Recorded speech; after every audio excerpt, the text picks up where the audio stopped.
preparada una plática que yo creo que va a ser de mucho interés para ustedes, en donde vamos a hablar fundamentalmente de uno de los sitios mayas más conocidos, que es Piedras Negras, y aparte de eso también vamos a hablar de otro tema interesante que está relacionado con Piedras Negras, que es la forma en que en el sitio se recordaba a los muertos, tanto a través de la arquitectura monumental como a través de las inscripciones del sitio. En primer lugar, queremos mencionar que la antigua capital maya de Piedras Negras floreció en la región del río Usumacinta del 500 a.C. al 900 después de Cristo. Anteriormente se pensaba que la ocupación había empezado en el 350 a.C., pero nosotros encontramos evidencia durante nuestros trabajos en el sitio que se extiende un poco más allá, llegando hasta el 500 y que termina alrededor del 900 después de Cristo. Esa sería la ocupación general del sitio. Como se puede observar, todavía está en un área que cuenta con una foresta bastante densa, muy cerca del piquito del mapa de Guatemala, y se puede ver el contraste entre la conservación que tiene esta zona ambientalmente en comparación a la zona adyacente de México, que se encuentra bastante deforestada. Lamentablemente, durante los últimos años, el sitio ha sido amenazado por la llegada de invasores que ya se encuentran relativamente cerca de los extremos del sitio. El nombre original de Piedras Negras, pues podemos conocer el nombre original de Piedras Negras a través de la presencia de su glifo emblema, que se lee Cuhul Yoquib Ajao, que quiere decir el Señor Sagrado de Yoquib. Yoquib es probablemente una apertura bastante grande, una especie de cenote o de zaguán que se encuentra muy cerca del sitio y que tiene más de 100 metros de profundidad. Acá en esta imagen, que es una superimposición del mapa de Piedras Negras, el mapa más reciente de Piedras Negras, sobre el terreno donde se encuentran los edificios, se pueden dar cuenta de que están bastante concentrados en un área relativamente pequeña y rodeados, por supuesto, de la serranía de la Sierra de Lacandón. Vale la pena mencionar en esta imagen que, a diferencia de Yaxchilán, Piedras Negras no mira hacia el río Usumacinta. De hecho, le da la espalda al río Usumacinta, como pudieron ver en la primera figura, en donde se muestra que el río Usumacinta está a la espalda de la Acrópolis, que era el lugar en donde residían los reyes. Esto es bastante importante cuando se habla, por ejemplo, de la importancia que tuvo Piedras Negras en el comercio. Para nosotros es evidente que fue más importante la ruta terrestre que corre alrededor de Piedras Negras, desde esta serranía hasta lo que actualmente es la población de Tenosique, y no tanto el Usumacinta, porque allí en el Usumacinta, a la altura de Piedras Negras, se encuentran dos rápidos bastante grandes, el Chico Zapote y el Cola del Diablo, que son bien difíciles de pasar. Entonces debe haber sido muy complicado pasar ahí, sobre todo con los productos que cargaban normalmente los mayas, así que se debe haber porteado en la zona de Piedras Negras y pasado por la ruta terrestre hasta llegar nuevamente a una zona más navegable del río Usumacinta. Eso explica la razón por la cual el sitio ve hacia la ruta terrestre y le da la espalda al río, al contrario de Yaxchilán. Hasta la altura de Yaxchilán no hay rápidos, entonces es muy fácil la navegación. ¿Cuáles son las primeras noticias sobre Piedras Negras? Hasta más o menos 10 años no se conocía un reporte que menciona Piedras Negras y que fue escrito en 1892 por Ludovic Chambon, un francés aventurero que llegó a México y pudo visitar en el Usumacinta un campamento chiclero de Emiliano Palma. Estaba trabajando precisamente en Piedras Negras y de ahí viene el nombre del sitio. Ya él menciona el nombre del sitio, que era el nombre que tenía precisamente esa extracción de madera que estaban haciendo los mexicanos en este lado del río, y se supone que su nombre se deriva de una característica que se puede observar en las piedras calizas que están más cercanas al río, que es una tonalidad oscura. Hay pedernal en la orilla del río y también esto está relacionado con el color negro.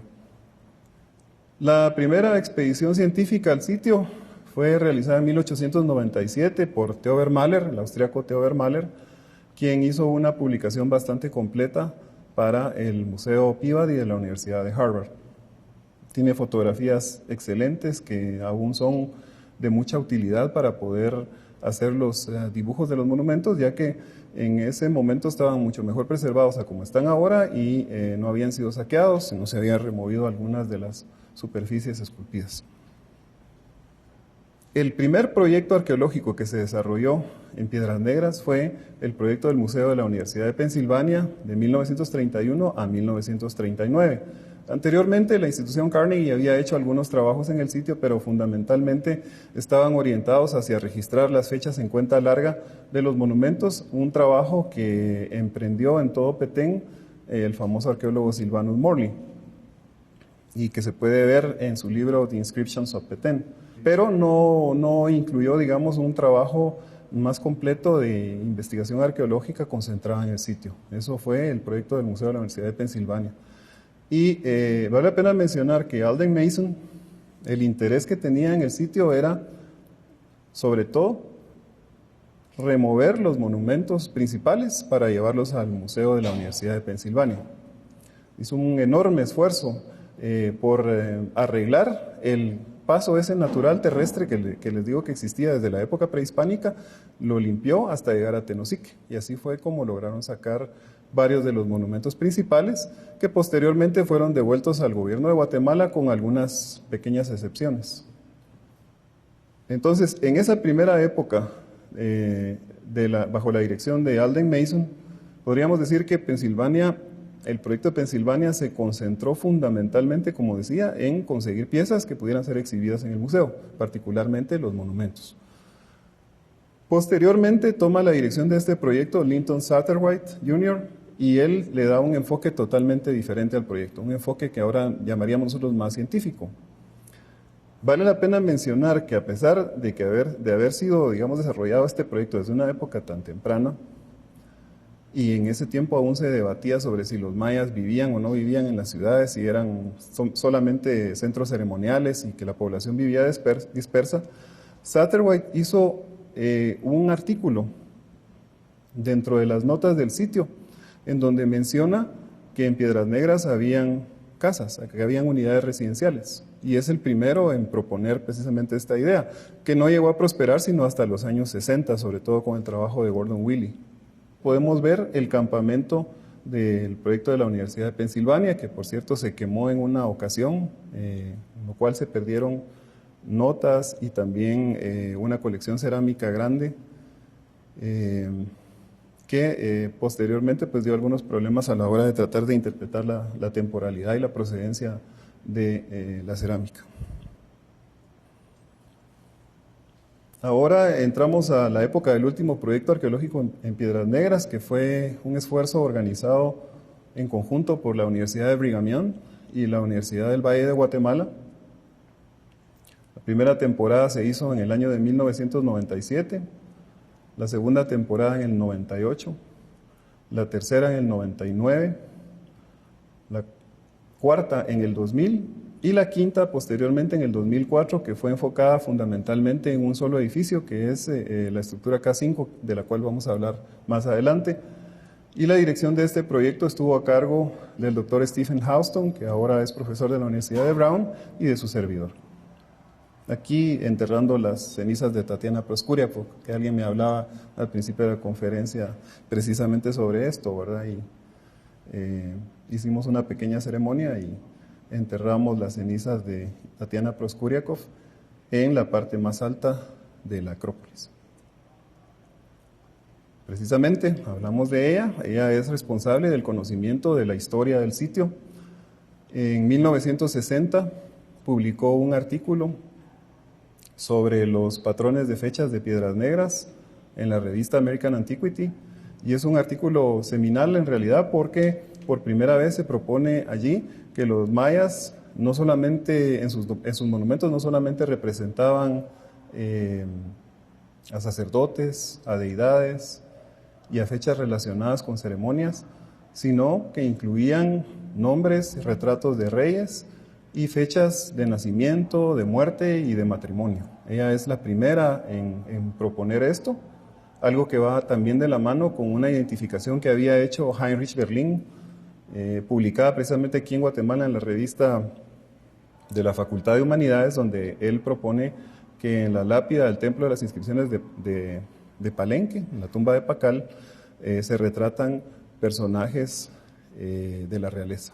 Entonces, estos dos trabajos son los trabajos fundamentales en el cual se rescata la historiografía de los mayas que fue registrada en los monumentos. Que hasta ese entonces, como les digo, no se creía que esto era probable, y sobre todo porque predominaban las interpretaciones lanzadas fundamentalmente por el británico Eric Thompson. Acá podemos ver la larga lista de reyes de Piedras Negras, al menos los que conocemos hasta la actualidad, y es una dinastía que gobernó en el sitio por cerca de 500 años.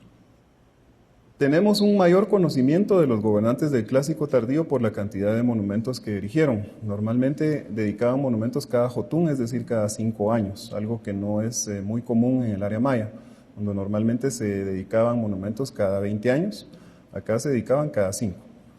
Tenemos la lista de los gobernantes del Clásico Tardío y sabemos que el primer gobernante, Kinich Yonal Ak, reinó durante 36 años, el segundo, Itzam Kanak, durante 47, el tercero, Kinich Yonal Ak II, 42 años, el cuarto, Itzam Kanak II, durante 28 años. Luego, el gobernante 5 solamente reinó durante 9 años, porque fue obligado a abdicar. Pero antes de seguir con los restantes, el 6 y el 7, me gustaría mencionar una tradición que se daba en Piedras Negras, y es el hecho de que el hijo no heredaba el nombre del padre, sino el del abuelo. Entonces, ven, por ejemplo, que el gobernante 1 se llamaba Kinich Yonal Ak, el gobernante 3 se llamaba Kinich Yonal Ak. En cambio, el gobernante 2 se llamaba Itzam Kanak, y el gobernante 4, Itzam Kanak. Luego del reinado del gobernante 5, tenemos el de 6, que es Ha Kinshok, que reinó durante 13 años, y el último, Kinich Yat Ak, que reinó durante 27 años. Es el último del cual tenemos un registro completo en las inscripciones de Piedras Negras. Cabe mencionar que aquí, digamos, se rompió esa tradición de nombrar al nieto como el abuelo, porque los últimos 3 reyes de Piedras Negras fueron hermanos, fueron hijos del gobernante 4. Podríamos afirmar, con base a este tiempo de reinado de cada uno de los gobernantes de Piedras Negras, que los 3 primeros tuvieron una vida plena, el segundo, digamos, estándar, mientras que el quinto y el sexto una vida corta. Otro conjunto de información importante que tenemos para interpretar la historia, el devenir histórico de Piedras Negras, y sobre todo la temporalidad de su ocupación, es la secuencia cerámica. Fíjense que hasta hace 20 años se desconocía la secuencia cerámica de la mayoría de sitios del Usumacinta, con la notable excepción de Palenque, que ya había sido trabajado por Robert Rance desde los años 50. Las investigaciones más recientes que han hecho los arqueólogos mexicanos en Pomoná, Trinidad, en Jonuta, en San Claudio, San Pedro Mártir y Chiniquijá han revelado la secuencia completa del Usumacinta. Y como pueden ver en el tercer cuadro, donde aparece Piedras Negras, la secuencia de Piedras Negras se inicia, como había mencionado anteriormente, en el 500 a.C. durante la fase Hall, estamos hablando del preclásico medio, y termina a finales del clásico terminal con la fase Cunché. Hubo una pequeña ocupación posclásica en Piedras Negras posterior al 900, pero es bastante limitada y no incluye construcción de edificios monumentales. Y también hay, los arqueólogos de la Universidad de Pensilvania, nosotros no, pero los arqueólogos de la Universidad de Pensilvania sí descubrieron también restos de incensarios dejados por los lacandones, es decir, que el sitio seguía teniendo una importancia ritual aún en tiempos, digamos, relativamente recientes, como fue el siglo XIX. Nuestros trabajos pudieron servir sobre todo para precisar la información cerámica, porque como les decía, la muestra del proyecto de la Universidad de Pensilvania, la muestra cerámica del proyecto de la Universidad de Pensilvania tenía el sesgo de que se habían perdido muchos de los datos, y además en esa época todavía no se había desarrollado el método tipo variedad, que es el que se utiliza para definir la secuencia cronológica de ocupación de los sitios a través de la cerámica. Eso se desarrolla a finales de los 50, sobre todo en los años 60. Es decir, en ese momento había muy poca información comparativa para poder definir la cronología de Piedras Negras. Se contaba a lo sumo, digamos, con la información de Huachactún, que había sido trabajada 10 años antes por la institución Carnegie en los 20. Ahora nosotros sí tenemos, digamos, contextos bien registrados y hemos complementado la información del trabajo que hicieron los arqueólogos de la Universidad de Pensilvania. Y esto nos ha permitido, junto con el análisis de los monumentos, poder relacionar reinados específicos con fases cerámicas, cosa que es muy difícil de lograr en un sitio arqueológico, pero que se puede en Piedras Negras gracias a la abundancia de las inscripciones. Entonces, podemos afirmar que durante el reinado del gobernante 1 se desarrolló la fase Balché. Durante el reinado de los gobernantes 2, 3 y 4, la fase Yaxché.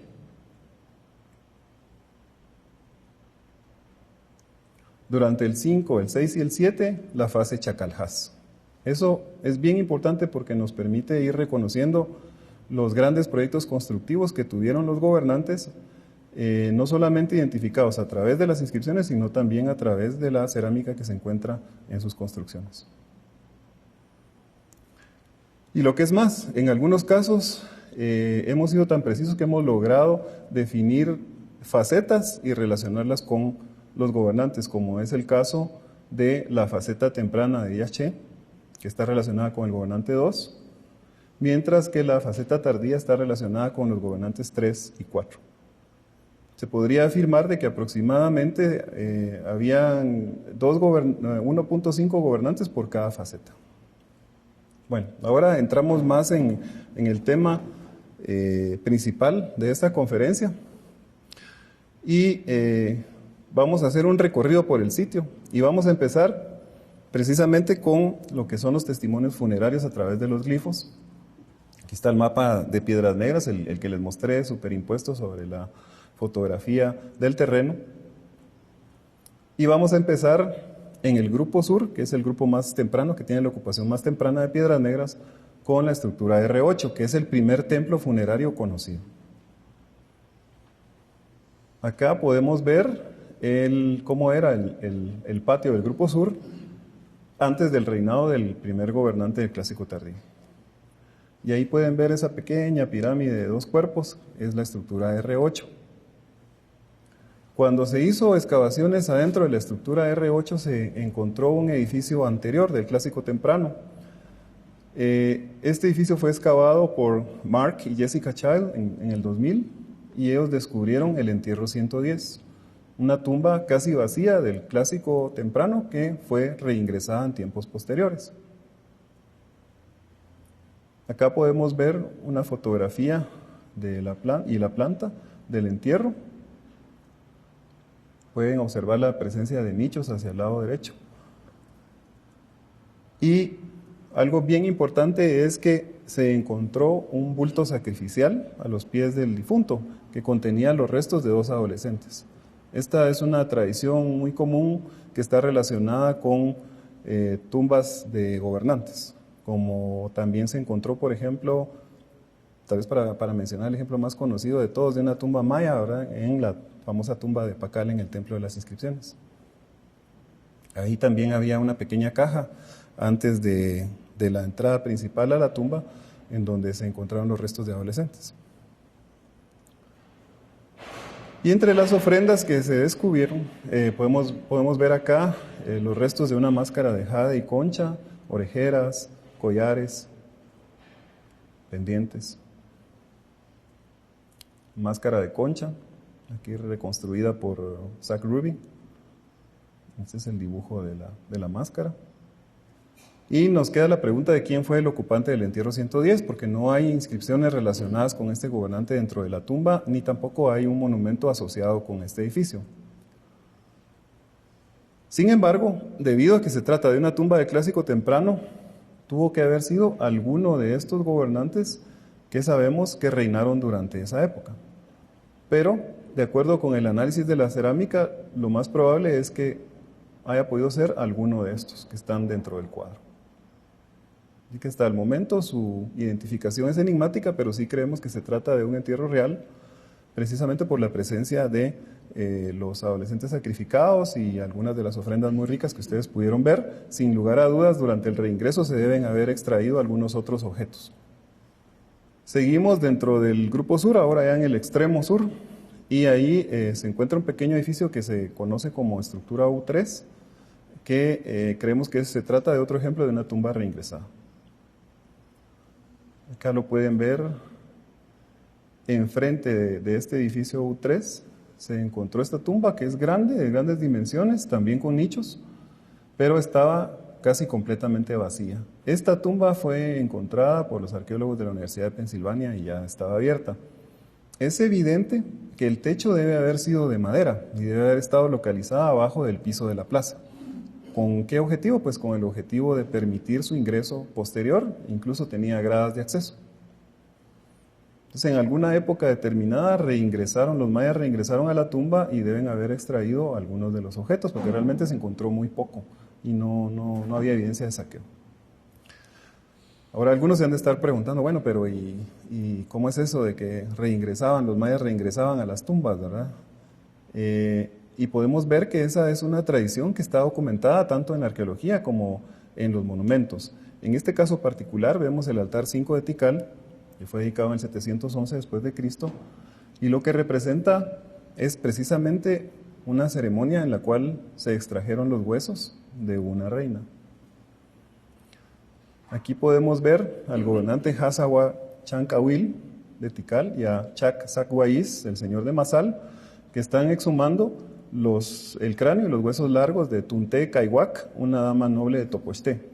Y pueden ver donde está sombreado de rojo el cráneo y los huesos largos de la señora, y la inscripción que está abajo de los huesos precisamente hace referencia al nombre de la señora. Se ve que era una tradición, en este caso probablemente por la amenaza que tenía Topoxté de la expansión de los aliados de Calakmul, en particular de Naranjo. Puede ser que hayan decidido extraer esos huesos antes de que la tumba fuera profanada por guerreros rivales. Luego vamos a la estructura R5, que es el templo funerario del primer rey del Clásico Tardío, el gobernante 1. Seguimos en el grupo sur. Y acá se descubrió el panel 4, que fue dedicado en el 667 después de Cristo por el primer gobernante del Clásico Tardío. Y vemos en esta sección de la inscripción, la vamos a leer, que dice 14 Jab, 17 Winal, 7 Kin, 8 Biji, que es después de la entrada en el camino de Yonal Ak, es decir, después de la muerte del gobernante 1. Utsakaj, su cuenta es 3 Lamat, 6 Kej, el Naj, el fuego entró. Lo que está diciendo ahí es de que después de haber sido enterrado, con el tiempo se hizo una ceremonia en la cual consistió en quemar el interior de la tumba para purificarlo. Esta es una ceremonia bastante común en Piedras Negras, como vamos a ver. También se ha encontrado evidencia de que se practicaba en otros sitios, pero no con la frecuencia que parece practicarse en Piedras Negras.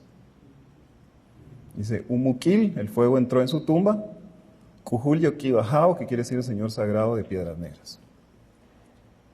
Por tanto, como decía, es una referencia al reingreso de la tumba del gobernante 1, que es una tumba que aún no se ha descubierto, pero sabemos que está ahí por la inscripción del monumento asociado con el edificio. Y sabemos que fue reingresado, aparte de todo.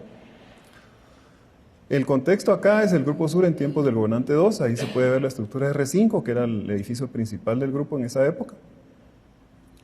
Y ahí realizamos excavaciones en la base de la escalinata, sobre la escalinata y en la parte superior del templo. Entre otras cosas, se descubrió el escondite R54 de la fase naval, el clásico temprano, en asociación con la estela 37. Aquí se puede ver la fotografía del escondite, que tenía piezas de pedernal y de obsidiana y también huesos de pequeños pájaros y conchas talladas en este caso con las cabezas de 3 dioses, el dios de izquierda a derecha, el dios Chac, el dios Cahuil y el dios del maíz. Además de eso, el proyecto de la Universidad de Pensilvania en los años 30, al excavar este edificio, encontró 2 mascarones de estuco, que muy probablemente fueron removidos del friso del edificio anterior de la estructura R5, de la versión anterior de R5.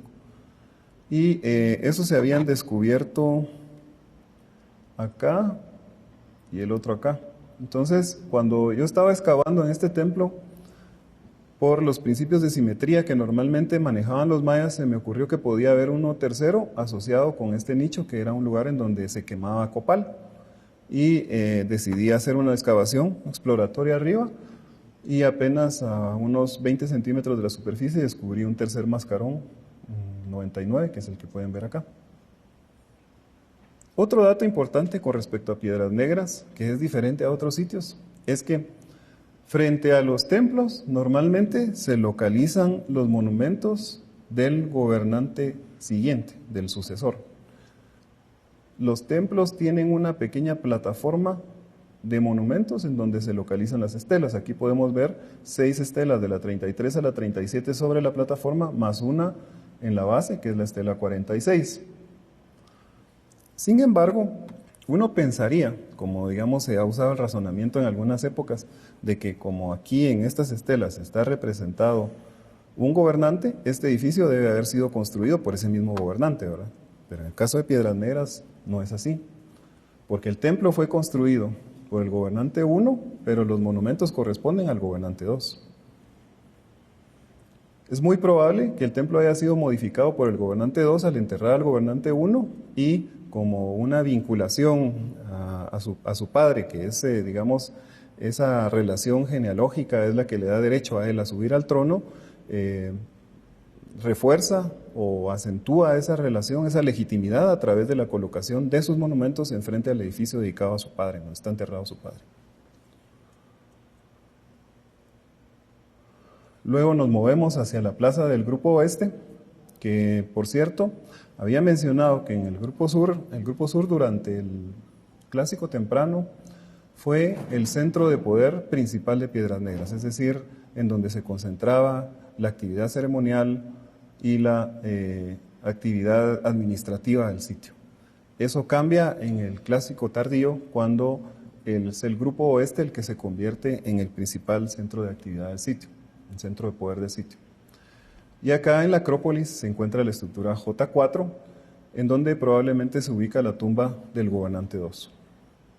Esta es la planta de la estructura J4. Y una clave para conocer la presencia de esa tumba nos la dio un monumento que fue descubierto por Ernesto Arredondo de la Universidad del Valle en el 2000, en la base de la escalinata de la estructura J4, atrás de donde estaban las estelas. Que es curioso, que fíjense cuántas investigaciones se habían hecho en Piedras Negras y no se había descubierto ese panel, y es el panel más grande, y lo pueden ver en exhibición en el Museo Nacional de Arqueología.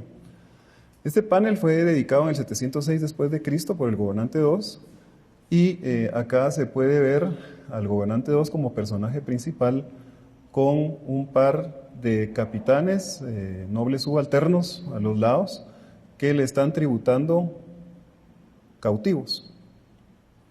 Y es curioso que literalmente las inscripciones que se relacionan con la entrega de cautivos se dice que están entregando cargas de leña. Esa es la forma metafórica en que expresan que están entregando cautivos al rey. Es un diseño común en Piedras Negras y lo pueden ver en particular en la estela 12, que vamos a ver posteriormente, que es uno de los últimos monumentos del sitio y que también está en exhibición en el Museo Nacional de Arqueología. Para hacerlo de una manera un poco más gráfica, me voy a auxiliar de esta maqueta que fue hecha por Alfredo McKenney en los 70 y que se encontraba originalmente en exhibición en el Museo de Historia y actualmente está en el Museo de Arqueología. Y estamos hablando de este edificio. Esta es la pirámide J4 y el panel se descubrió acá justamente. De nuevo pueden ver la presencia de ¿qué? De una plataforma de monumentos, en donde se encuentran alineadas series de monumentos. Se puede ver un poco más clara la imagen acá en la imagen del panel 15 en este escáner de Tocovinine. Y hay una sección de la inscripción cerca del final y que dice: el Naj Umukil, el fuego ingresó en la tumba. Itzancanak Ukavi, del gobernante 2, él lo supervisó. Yonalak Kujul Yokibahau, el gobernante 3, Sagrado Señor de Piedras Negras.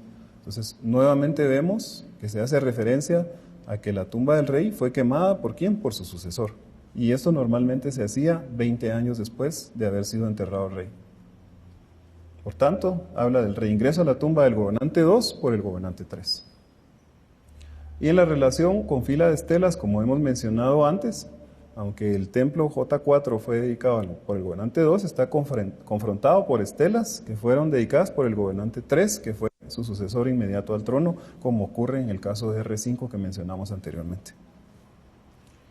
Seguimos en la plaza del Grupo Oeste y acá observamos un pequeño templo que es la estructura K5, que como veremos es un templo memorial en honor a la esposa del gobernante 2. Esta es la planta de la estructura K5. Y acá podemos ver cómo fue objeto de excavaciones intensivas por el proyecto de la Universidad de Pensilvania de 1936 al 37 a 1939. Y ahí se exponen 3 fases constructivas diferentes. La última que vemos acá, la segunda está representada por esta escalinata y la tercera que está acá.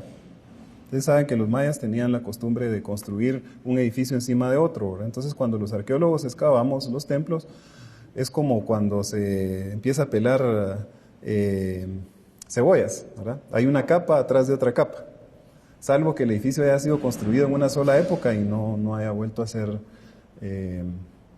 renovado. En este corte podemos ver las 3 etapas constructivas de las que les hablaba, la última, que iba a la segunda, la tercera, y en la última temporada que hicimos en Piedras Negras en el 2004, decidimos excavar sobre todo los restos de la época segunda y de la tercera para conseguir materiales cerámicos y definir mejor su cronología. Y acá logramos llegar en la base hasta la roca madre.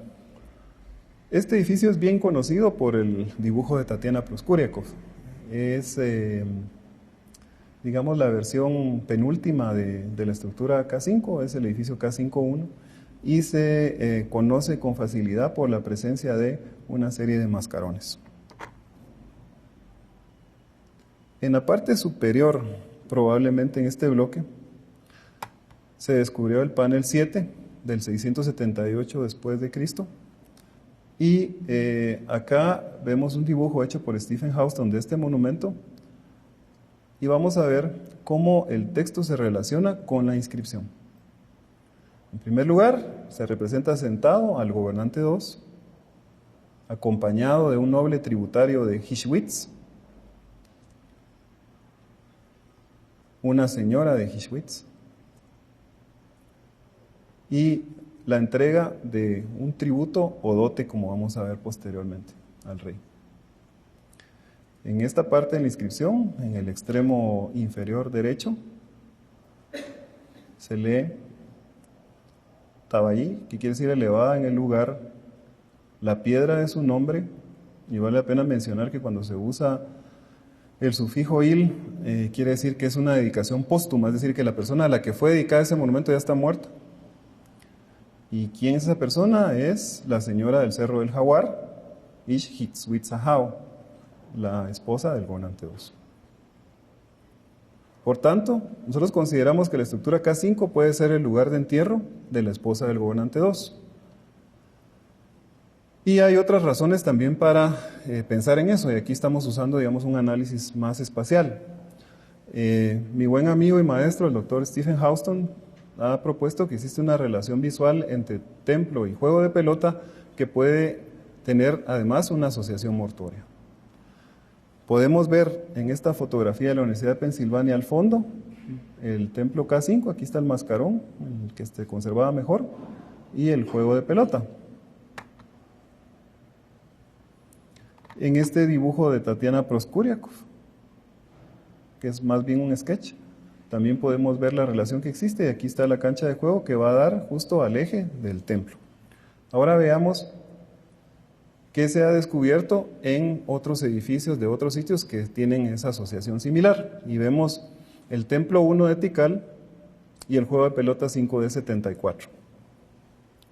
Aquí, en el corredor que va hacia el eje del edificio, se encontró la tumba de Hazawa Chancawil, el famoso entierro 116. Y si vamos a otro sitio, en este caso, Dos Pilas, vamos a ver que existe esa misma relación entre la estructura L5-1 y el juego de pelota. Aquí está la cancha de juego que va a dar aproximadamente al eje del edificio. ¿Y qué encontramos al excavar la estructura L5-1? El entierro 30, que es la tumba del gobernante Itzamnaj Kawil, el gobernante 2 de Dos Pilas. Entonces, eso también fundamenta nuestra hipótesis de que dentro de K5 se encuentra la tumba de la esposa del gobernante 2. También usando relación espacial, nos hemos dado cuenta que en Piedras Negras a veces la relación entre templos hace referencia a una relación marital. En este caso, como ustedes pudieron ver con anterioridad, el templo J4 es el lugar de entierro del gobernante 2, mientras que K5 es el lugar de entierro de su consorte. Y los dos están juntos, ¿verdad? Están cerca. Vamos a ver otro ejemplo de esto posteriormente. Y nos vamos a mover a un edificio bastante curioso que nunca fue terminado. No sabemos por qué se abortó su construcción, por qué no se terminó, es la estructura J27, pero es muy probable que vemos acá en la parte más, digamos, hacia lo que sería el noroeste de la Acrópolis.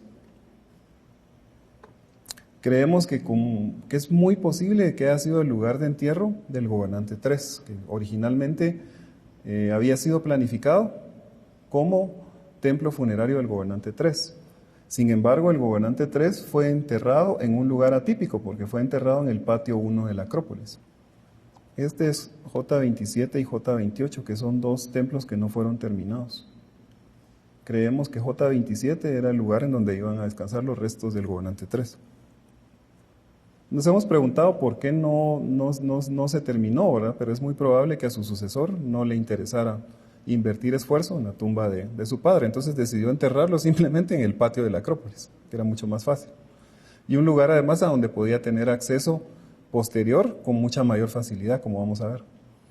Aquí está el patio 1 de la Acrópolis, que sabemos que es el lugar de entierro del gobernante 3.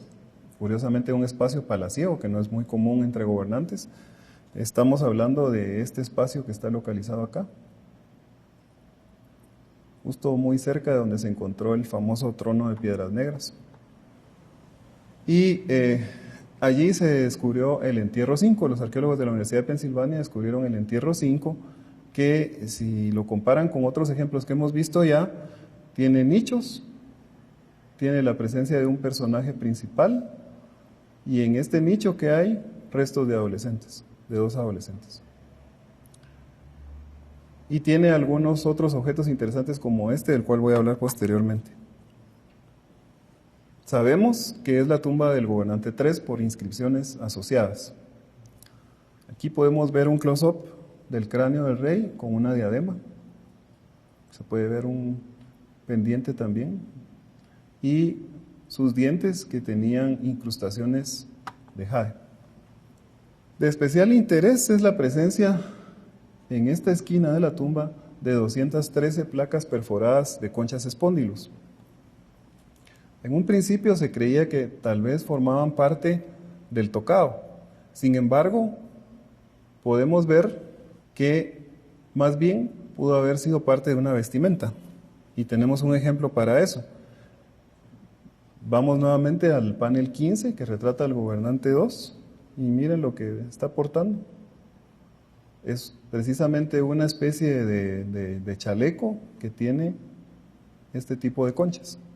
Y arqueológicamente además tenemos un ejemplo que fue descubierto en Tula por los arqueólogos mexicanos, totalmente formado por conchas espóndilos. Quisiera mencionar que es importante tomar en consideración que en este caso vemos que era vestido por el gobernante 2, pero fue enterrado por el gobernante 3. Es muy probable que en esos ritos de reingreso a las tumbas extrajeran algunos de los objetos que pertenecían a su antecesor y los usaran como herencias. Muy interesantes además fueron las inscripciones en unas conchas talladas que se encontraron dentro de este entierro, en particular la concha 2, y nos hablan de relaciones entre matrimonios de princesas extranjeras y reyes moribundos. Aquí la inscripción dice, y 12 tunes desde esa fecha hasta 9 Chuen, 9 Canquín, que es el 686 después de Cristo, cuando la señora Namán Ajao se comprometió con la supervisión del dios N, el señor de los 4 catunes, que es como se leería el nombre del gobernante 2. ¿Qué quiere decir esto? Quiere decir que la señora Namán Ajao era una princesa del sitio de la Florida, que tenía apenas 12 años y que se comprometió con el hijo del gobernante 2 3 días antes de la muerte de él. Es decir, seguramente el rey quería asegurarse de dejar de una vez arreglado el matrimonio de su hijo y pues la deben haber ido a traer de emergencia, me imagino yo, para que se casara un poco antes de que él muriera. No es el único ejemplo, como vamos a ver. En la concha 3 hay una inscripción que dice 4 huinales, 3 tunes y catunes hasta el día Nucabán, completación de Yaxquín, 729 después de Cristo, cuando la señora de Matawish fue adornada con la supervisión de la señora Namán Ajao, es decir, la señora que se menciona anteriormente, una otra concha, en compañía del jaguar tortuga, el señor de Yoquib, el señor de los catunes, el señor Sol, que así es como se leería el nombre del gobernante 3. Eso quiere decir que también el gobernante 3, poco antes de morir, comprometió a su hijo con una princesa extranjera. Y la estela 8 tiene una inscripción también interesante. Dice, entonces aconteció, 9 Chuen, 9 Canquín, fue cubierta Ishik King Ajao, la dama señora Sol, él lo supervisó, Itzamkanak Changuinicajao, el gobernante 2, el señor de 4 catunes, 3 días después, en 12 Hish, 12 Canquín, voló su aliento de flor blanca, que quiere decir murió, falleció. Itzamkanak, el gobernante 2. Entonces vemos que existe una relación entre las inscripciones que se encontraron dentro de la tumba y las que estaban fuera en un monumento de la Acrópolis. Y al final pues se menciona que era el señor sagrado de Piedras Negras, es decir, el gobernante. Pasamos a la estructura J3, siempre dentro de la Acrópolis, que es el otro templo principal de la Acrópolis. Y ahí consideramos que es el lugar en donde descansan los restos de la madre del gobernante 4. Aquí vemos la planta de la estructura J3, de nuevo, que tiene enfrente una plataforma con monumentos. En particular nos interesa uno de ellos, que es la estela 40, que está también en exhibición en el Museo Nacional de Arqueología y que retrata al gobernante 4 en el 746 después de Cristo. Para ubicarnos espacialmente mejor, estamos hablando de este edificio, de este templo, y la estela 40 fue descubierta, o debe haber sido, mejor dicho, colocada originalmente acá, porque fue descubierta aquí abajo, debe haber caído desde ahí. Esta es la plataforma de estelas del templo. La estela 40 tiene una iconografía y un texto muy interesantes, porque es uno de los pocos ejemplos que representa un rito funerario. Podemos ver, en primer lugar, a un personaje que aparece en la parte superior. Ese personaje es, de acuerdo con la inscripción lateral, el gobernante 4. Pero si ponen un poco de atención a los detalles de la escultura, podrán observar que en la mano izquierda tiene una bolsa que era utilizada para aportar copal, y en la mano derecha, ¿qué está haciendo? Está esparciendo copal. Pero ¿hacia dónde está esparciendo copal? Hacia un agujero que está acá.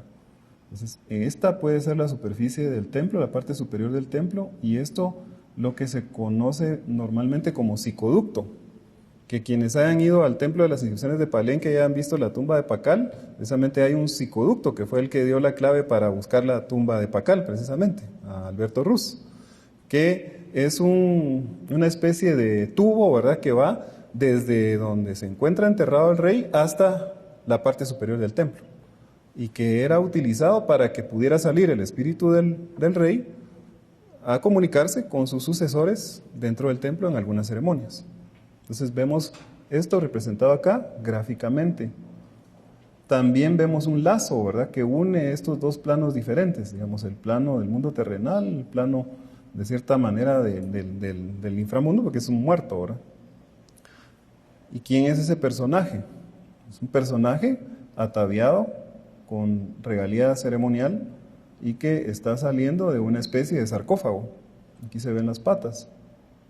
Está emergiendo del sarcófago. Y ese cordel, esa cuerda, sale de su nariz y llega hasta acá arriba, ¿verdad?, pasando por el psicoducto. Hay un glifo de relación de parentesco acá que menciona que es hijo de madre, es decir, que la que está representada acá es la madre del gobernante. ¿Y en dónde está ella? Está en su casa 5 Piedra, que es su tumba o su sarcófago. Entonces claramente es una referencia a la tumba de la madre del gobernante 4. Y nuevamente podemos ver una relación espacial que denota una relación marital. Porque aquí tenemos la tumba del gobernante 3, en el patio 1. Y acá tenemos la tumba de su consorte, muy cerca, en la estructura J3. Ahora nos trasladamos a la plaza del Grupo Este, en donde está localizado el templo principal de Piedras Negras. Es un templo dinástico porque tiene monumentos de diferentes gobernantes. Al contrario de los otros, en que normalmente tienen monumentos de un solo gobernante, este tiene de varios gobernantes, desde el clásico temprano hasta el clásico tardío, lo cual muestra la importancia que tuvo como templo dinástico. Y durante nuestras excavaciones descubrimos que además está asociado a la tumba del gobernante 4.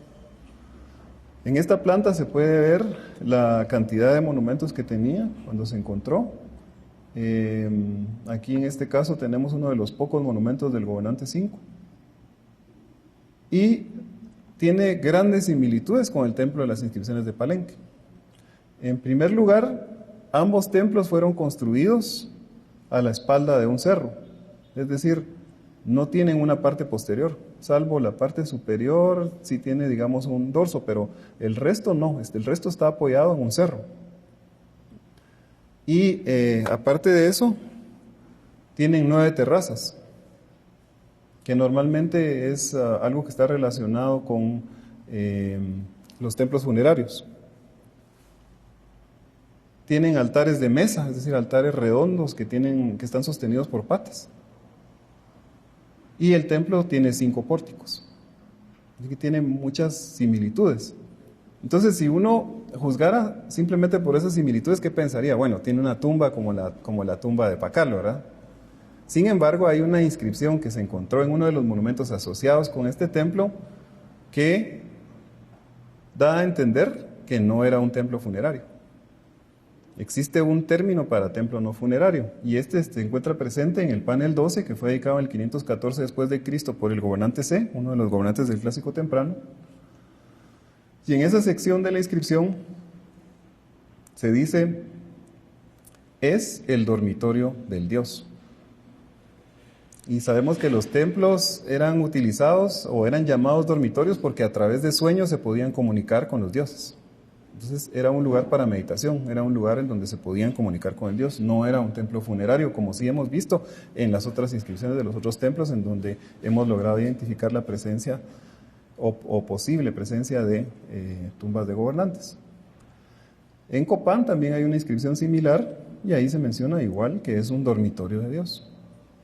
Pero también hay otro monumento que da la clave de qué puede haber, y este es el famoso panel 3, mal llamado dintel, ¿verdad? Porque no se encontraba en la parte superior de una puerta, sino que estaba empotrado a un muro, por tanto es un panel. Se localizó en la cima de la estructura O13, y ahí en una de las inscripciones se puede ver que dice: desapareció su hálito del gobernante 4 de Piedras Negras, 3 días más tarde, en 10 Ajau 3 Pash, es enterrado en la montaña de las 5 flores, es una referencia funeraria. Y posteriormente dice, ingresa el fuego a su tumba, él lo supervisó, el gobernante 7. Otra vez tenemos un ejemplo de una tumba que fue reingresada y quemada por el sucesor de un gobernante. En este caso, el gobernante 7 reingresa a la tumba del gobernante 4. Ahora, cualquiera podría pensar de que, bueno, ¿y qué pasó con el 6 y el 5? Si normalmente es el sucesor inmediato el que reingresa a la tumba. Pero es que, como vimos al principio de la conferencia, el gobernante 5 y el 6 reinaron durante muy poco tiempo y eran hermanos. Entonces, muy probablemente ya habían muerto para esta época, para los 20 años que habían transcurrido desde el entierro del gobernante 4, y por tanto fue al último de los hermanos, el gobernante 7, a quien le tocó pues, hacer esta ceremonia del Naj en el 782 después de Cristo. Ahora bien, es interesante esa referencia al lugar de entierro, ¿verdad? Como Ho-Hanab-Witz, que quiere decir montaña de las 5 flores, y hace pensar sobre si esta era una morada para los ancestros o bien si el nombre del templo 13 era Ho-Hanab-Witz. Entonces, para eso podemos ir a otro sitio, en este caso Yaxchilán. Aquí vemos la estela 3, en donde está el rey Kinish Tatbu, que ya está muerto como un ancestro en un cartucho solar, y ahí dice Hanab-Witz, el del Cerro de las 5 Flores, es decir, ya está muerto y se encuentra ¿en dónde? En el Cerro de las 5 Flores. Entonces eso demuestra que esta expresión de Cerro de las 5 Flores se refiere a un cerro en donde habitan los muertos. Pero hasta ese entonces no se había encontrado ningún entierro en la estructura O13. Durante la fase Chacalhás, que fue remodelado en diferentes épocas, se encontró un escondite, que es el escondite más grande que se ha descubierto en Piedras Negras. Tenía más de 200 artefactos de pedernal y de obsidiana, cerca de la base de la estela 18, digamos, en eje con el centro del edificio, la escalinata principal. Y al bajar aún más la excavación enfrente, en donde estaba localizado originalmente el altar 5, el altar de mesa que mencionaba, se encontró un empedrado atípico, anterior de la fase de Yaxchen. Entonces, en un principio pensamos nosotros que tal vez el empedrado había sido colocado porque era una zona de mucho tránsito en una época. Sin embargo, al remover el empedrado encontramos el entierro 13, dentro de una matriz bastante densa, aplanada y quemada, como se puede ver ahí. Está ennegrecido precisamente por la quema que fue sujeto este entierro. Aquí se puede ver cómo están las piezas de jade quemadas y los huesos, y una serie de cuentas de barro. Y es un entierro que fue excavado por Tomás Barrientos, Steve Houston y por mi persona en 1997. Y acá pueden ver el cráneo del personaje principal. Se nota la quema diferencial que tienen, ¿verdad? Y es una evidencia del reingreso y de quema de la tumba. Anteriormente lo habíamos visto mencionado nada más en las inscripciones, ¿verdad? Pero no teníamos un ejemplo concreto. En este caso, el entierro 13 nos presenta un ejemplo concreto de qué es lo que causa la quema dentro de las tumbas. Y fue muy difícil realmente determinar dónde se encontraba cada uno de los objetos, porque la matriz era una matriz de barro. Aparentemente esta zona del sitio debe haber sido una especie de bajo en una época, porque tenía un barro orgánico bastante de tonalidad gris, y eso hizo muy difícil la excavación. Y además estaba muy profundo, porque estaba a más de 3 metros de profundidad y ocupaba un área bastante extensa. Y otra vez, un dato interesante es que al analizar los huesos, se logró determinar de que se trataban de los restos de un adulto y de 2 adolescentes. Otra vez un rasgo asociado con tumbas de reyes. Entonces, nosotros creemos que la inscripción del panel 3 y la evidencia de quema en esta tumba y su temporalidad indican que se trata de la tumba del gobernante 4. Ya vemos que no es el único caso el del gobernante 3 de que fue enterrado en un patio, ¿verdad? Porque en este caso el gobernante 4 fue enterrado en la plaza del Grupo Este, enfrente del templo dinástico. Y algunos de los objetos preciosos que demuestran la riqueza de la tumba los pueden apreciar acá.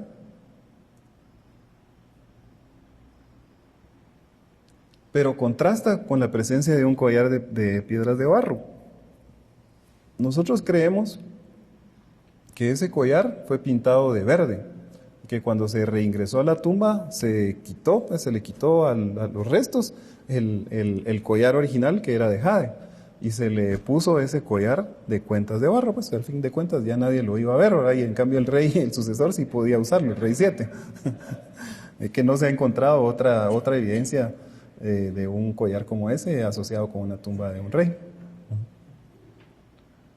Y además habían objetos que eran de otra época, porque esa es una tumba del clásico tardío, pero esta concha con el símbolo Ic de viento es del clásico temprano, está hecha en estilo de clásico temprano. Es decir, igual pudo haber sido extraída de una tumba de un rey del clásico temprano y pasada de generación a generación. Un pectoral que representa un jaguar saurio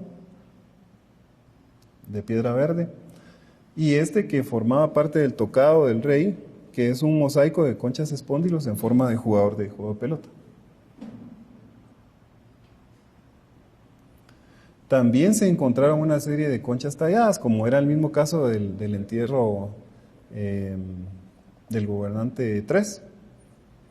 Y dice su concha, del de los 3 cautivos, su guardián. Lástima que no está la inscripción completa, ¿verdad?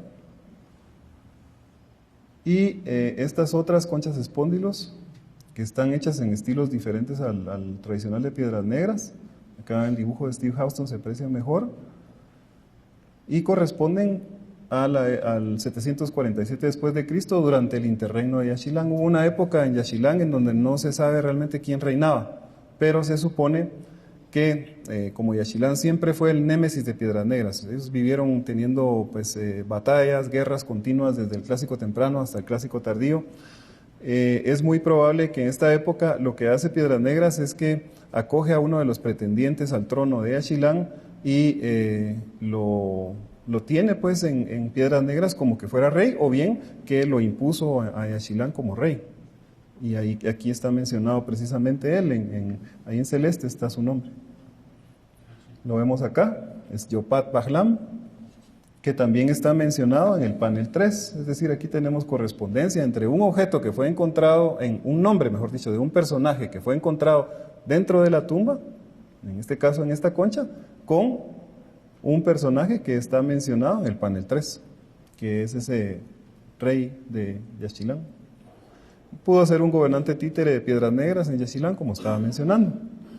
También es muy interesante este disco de pirita, que tiene la cabeza decapitada de un cautivo. Aquí se puede observar el corte del cuello, ¿verdad? Y las gotas de sangre. Y la inscripción dice: su guardián es el señor del Cerro del Jaguar, el Hishwitz, de donde vino una de las reinas de Piedras Negras. Pero no estamos seguros, porque la inscripción es bastante parca, de que si la cabeza corresponde a un señor de Hishwitz o es un cautivo del señor de Hishwitz. También se encontró una espina de raya, similar a esta del entierro 82, y un chac de cúbito de jaguar, que puede ser el mango de espina de raya, como se puede observar acá. Si se juntan estos dos artefactos, esto es lo que produce. Y eran utilizados normalmente como perforadores para autosacrificio. Aquí en este tablero de la banca del templo 21 de Palenque, donde se están reunidos Kinich Akamo Naab y Kinich Hanab Akal, se puede ver uno de estos perforadores. Aquí está la espina de raya y este es el mango con la cabeza del dios perforador. Ahora pasamos a la estructura K3. Dejamos ya de ver las tumbas reales, ya no hay más evidencia de tumbas reales en Piedras Negras, pero sí hay evidencia también de entierros de la realeza, en este caso la tumba de un joven príncipe, que fue descubierto en el área de ingreso al Grupo Oeste. Acá está la escalinata principal que da acceso al Grupo Oeste desde el Grupo Este, y aquí en este pequeño edificio fue descubierta esta tumba. En este corte podemos ver la sección de la excavación de la estructura K3, y en el pozo central se descubrió una bóveda colapsada y adentro el entierro 82. Ya está una foto del entierro 82 y un dibujo de Zach Ruby del entierro y una serie de espinas de raya, incluso tenía una espina de raya de jade. Bueno, similar, digamos, imitaba una espina de raya, ¿verdad? Pero era de jade. Y esto ha servido para identificar al ocupante, que probablemente fue un hijo del gobernante 3 o del 4, por la época a la que corresponde. Y dice, su espina de raya de nocturna tortuga, joven señor sol. Tortuga es el nombre de la dinastía de Piedras Negras. Los reyes siempre llevaban como parte de su nombre una cabeza de tortuga. Así que se le ha llamado normalmente a la dinastía de Piedras Negras la dinastía o los reyes tortuga. Entonces este es un miembro de la familia real. También los reyes de Piedras Negras usaban, aparte de su glifo emblema, a veces el título King Nahau, señor sol.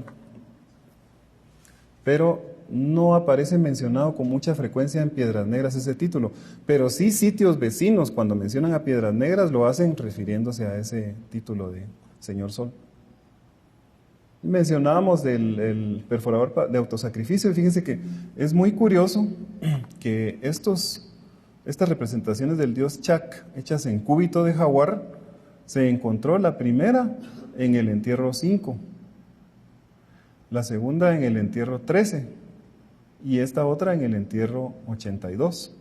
De estas sabemos que el 5 y el 13 son tumbas de reyes, ¿verdad? El rey 4, el rey 13 y el rey 4. Y el entierro 82 también tenía una, y eso nos hace pensar de que es muy probable que esté emparentado con alguno de estos dos reyes, que sigue alguna de sus tradiciones. Ahí se puede ver cómo pudo haberse utilizado este mango de espina de raya. Y para terminar quiero hablar sobre edificios, digamos, de menor escala, en grupos de menor rango, dentro de Piedras Negras en particular. Este sector que está en el extremo norte, que es conocido como Grupo C. Y antes de mencionarlo, pues quisiera decir de que los nobles también en algunas ocasiones dedicaban o tenían derecho a dedicar paneles funerarios, como es este caso, del panel 10. Ahí dice que murió un noble, pero tal vez el más esplendoroso de los que tenemos ejemplo es este del panel de Dumbarton Oaks, que no sabemos su procedencia exacta, pero está en colección privada, que habla sobre la vida de un gobernante secundario, un Sahal, y menciona su muerte. Nosotros encontramos ¿verdad? Que está bastante erosionado, el panel 14, pero aún se puede distinguir ahí que tuvo personajes tallados. Entonces puede ser que haya sido un panel funerario. ¿Por qué decimos eso? Porque en la estructura C13, la estructura principal de ese pequeño grupo, al excavar se descubrió el entierro 77. Fue descubierto por Alejandro Guiló, también de la Universidad del Valle, en 1999. Acá podemos ver una fotografía y un dibujo del entierro. Se puede ver que tiene presencia de ofrendas funerarias de cerámica. Y consideramos que puede corresponder este entierro a una cista de un memorial de un señor subordinado, probablemente un Sahal de la fase de H. Tenía una vasija Santa Rosa polícromo, que es el marcador de esa fase. Bueno, conclusiones. En primer lugar, podemos afirmar que el ocupante del entierro 110 pudo ser un gobernante del Clásico temprano. Que los entierros 5 y 13 de los grupos oeste y este parecen corresponder a los gobernantes 3 y 4 del Clásico tardío. Que las tumbas de los gobernantes incluyen los restos de un adulto y 2 adolescentes, quizás sacrificados para acompañar a su señor. Que las inscripciones de los paneles 4 y 15 indican que las tumbas de los gobernantes 1 y 2 se localizan en las estructuras R5 y J4 respectivamente. Que estos no han sido descubiertos todavía, ¿verdad? Pero tenemos evidencia epigráfica de que ahí están.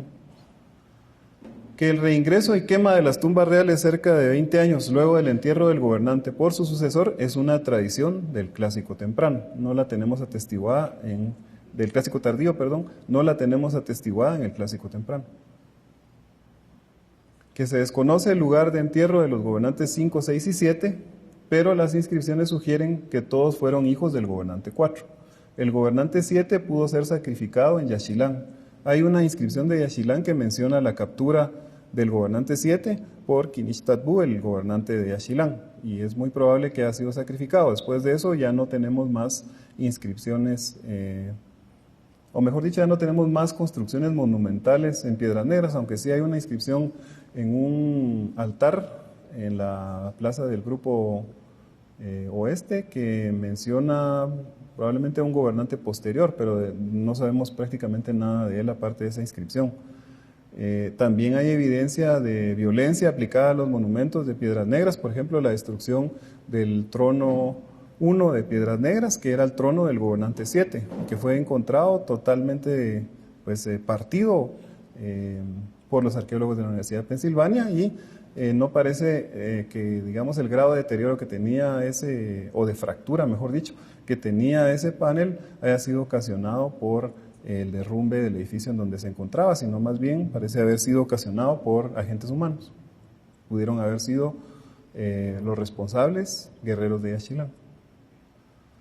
El panel 7 y la estela 40 indican que las tumbas de las esposas de los gobernantes 2 y 3 se localizan en las estructuras K5 y J3 respectivamente. Los entierros 82 y 77 de los grupos Oeste y C parecen corresponder a un príncipe real y a un sajal o noble secundario del clásico tardío. Algunos paneles descubiertos en asociación con los templos parecen haber tenido una función similar a la de las lápidas, pues indican las fechas de muerte y entierro del personaje principal que retrata el monumento, por ejemplo, los paneles 4 y 15. La asociación visual templo-juego de pelota puede tener una asociación mortuoria.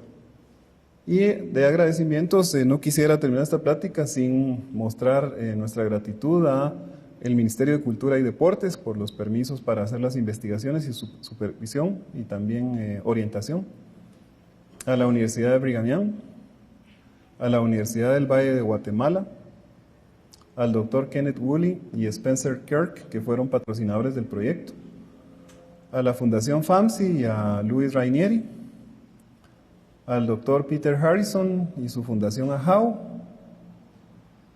a la National Geographic Society, al equipo técnico profesional y a los trabajadores del proyecto Piedras Negras, y especialmente a mi amigo, colega, maestro y codirector, el Dr. Stephen Houston.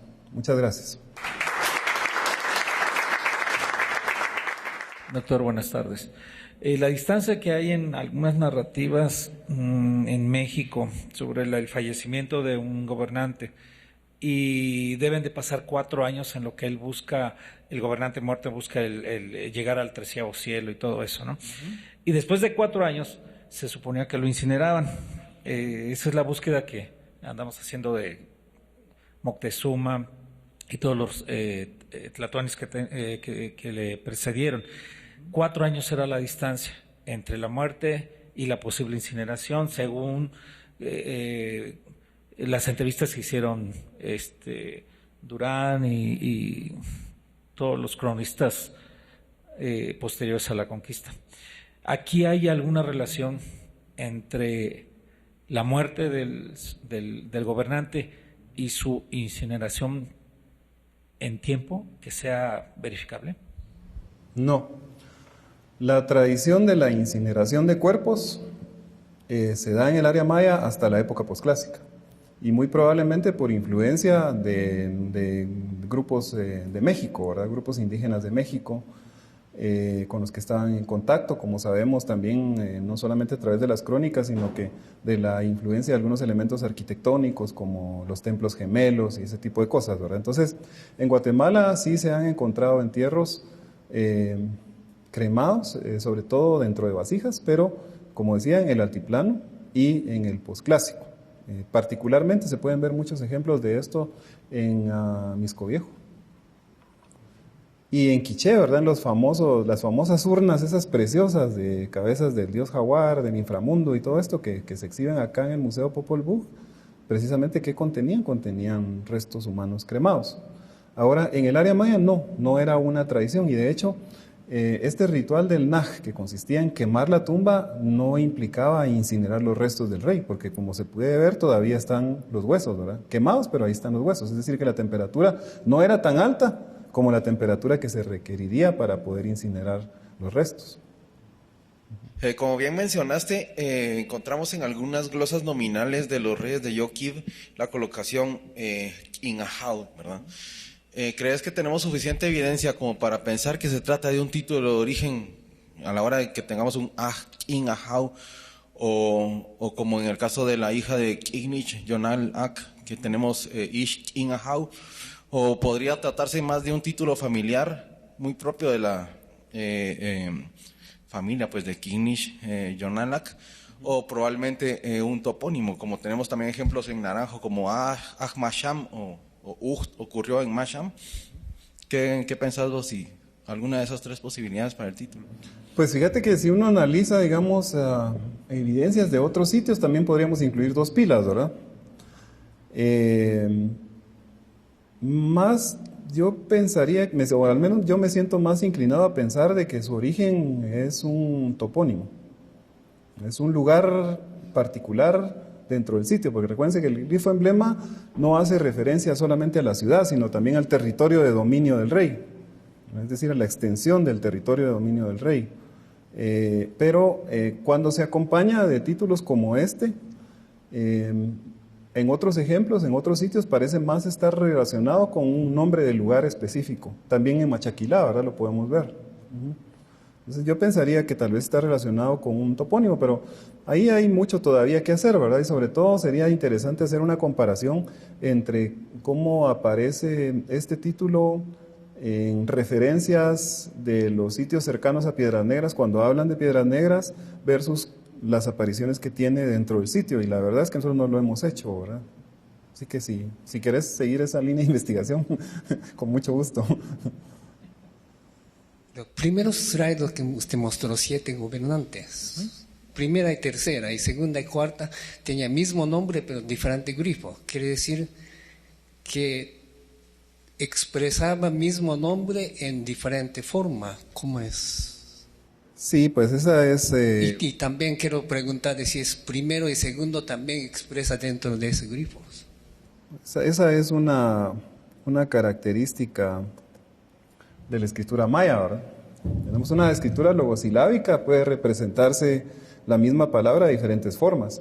Puede representarse a través de combinaciones puramente silábicas o a través de combinaciones de logogramas o signos de palabra con sílabas fonéticas, o totalmente a través de logogramas, ¿no? Y los mayas, uno se puede dar cuenta ahí que los artistas mayas realmente trataban de siempre demostrar su maestría y su arte, porque podrían haber escrito a veces palabras de una manera más simple y sin embargo recurren a diferentes signos, recurren incluso a variaciones de los signos para poder representar las mismas palabras.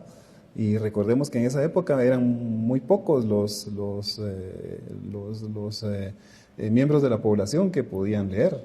Fundamentalmente la gente, al igual que en la Edad Media en Europa, podía conocer de qué se trataba una representación a través de la iconografía. Y por eso están las grandes obras de las iglesias, ¿verdad? En la época feudal y posteriormente, ¿cuál era la misión que tenían? Era la de transmitir el evangelio a través de imágenes. Muy pocas personas sabían leer y escribir en esa época, y habían muy pocos ejemplos de la Biblia publicados. Por eso a veces se ve que, digamos, están amarradas las Biblias, ¿verdad?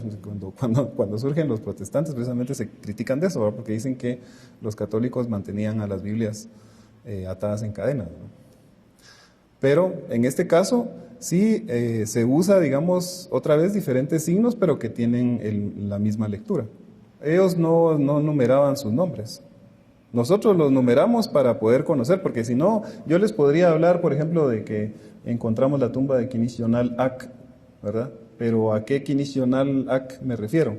¿Al que reinó en el 603 al 639 o al que reinó en el 687 al 729? ¿Verdad? Eso es una forma en que nosotros discriminamos uno de otro, ¿verdad? Para poder reconocerlo. Pero ellos sí no lo registraban de esa manera. Solamente un comentario. El libro Los Jades del Cenote de Sacrificio de Chichén Itzá de Tatiana Proskuriakov, en la portada es un pendiente tipo cabeza que es el retrato de Yonalak II, y en la pieza de jade existe el jeroglífico de piedras negras, el nombre de Yonalak y la fecha de lo que corresponde a 699 después de Cristo.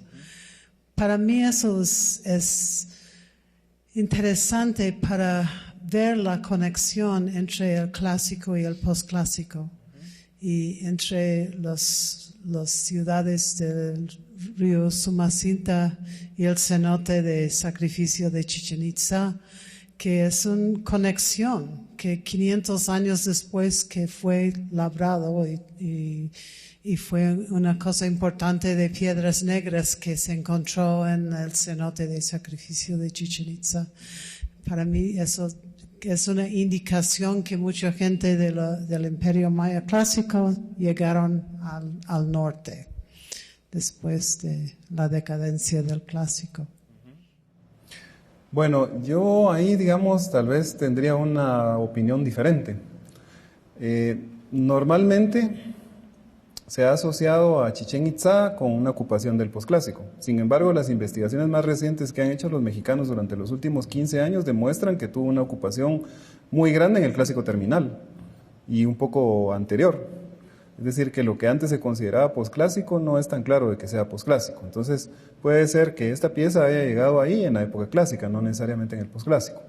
Lo segundo es que sí, te agradezco la referencia porque me hace pensar en otra posibilidad, ¿verdad? Ese es una joya del gobernante 3 y bien podría haber sido extraída de su tumba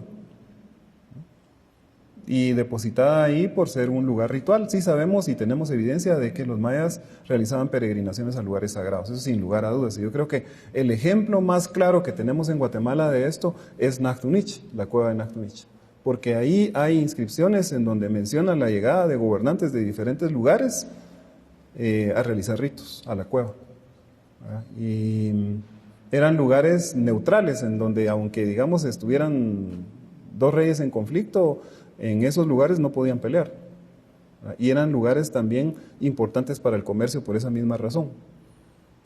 Si quieren usar una analogía contemporánea, sería Esquipulas. ¿Dónde se firman los acuerdos de integración de Centroamérica? En Esquipulas. ¿Por qué? Porque tanto salvadoreños como hondureños como guatemaltecos hacemos peregrinaciones a Esquipulas, quienes somos católicos, ¿verdad? Entonces tiene ese símbolo. Pero aparte de eso, si ustedes van a Esquipulas, cada vez más es una ciudad comercial. Entonces eso pudo darse mucho, digamos, también con relación a Chichén Itzá, por la importancia ritual que tenía el cenote sagrado. También recuerdo otro ejemplo de esto, ¿verdad? Que es un poco más difícil de explicar. En Bagaces, en Costa Rica, se encontró un espejo de pirita que es de un rey del Perú Huacá. Entonces sí tenemos ejemplos, digamos, del movimiento a larga distancia, de objetos preciosos, sobre todo jade. También ahí en Costa Rica se han encontrado varios jades, algunos de ellos que fueron reutilizados, y era evidente que quienes lo usaban no sabían leer los jeroglíficos, porque a veces les desgastaban la zona donde estaban parte de los jeroglíficos, entonces la inscripción ya no tenía sentido. Sin embargo, lo tenían por el valor del jade y también por tener inscripciones, aunque no las pudieran leer. Entonces eso muestra que sí, digamos, el comercio fue a larga distancia y durante diferentes épocas, a pesar de todos los conflictos que hubo durante, digamos, el tiempo que duró la civilización maya, ¿no?